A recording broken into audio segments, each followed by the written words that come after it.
গতকাল রাত্রে প্রচণ্ড বৃষ্টি হওয়াতে পরিবেশটা একটু ঠান্ডা ঠান্ডা লাগছে, আর পুঁইশাক গাছগুলো একদম ঝলমলো হয়ে উঠেছে।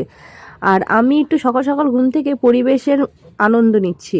আর গতকাল রাত্রেবেলা কিন্তু জামা কাপড় কেচে রেখেছিলাম, কিন্তু মেলা হয়নি। জল পেয়ে জাম গাছটার খুশিতে আনন্দে ভরে গেছে। আর স্কুল মাঠে বাথরুম হয়েছে ভোটের জন্য।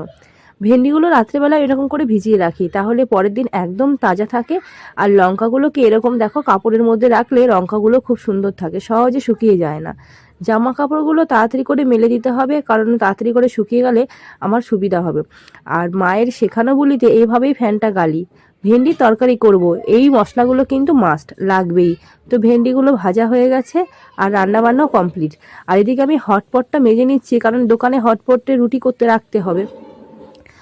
আর এই দেখো এত সুন্দর ভেন্ডি মশলা দিয়ে ভেন্ডি করলাম। আর এইবারে দোকানের সদাইপাতি সব নিয়ে এলাম।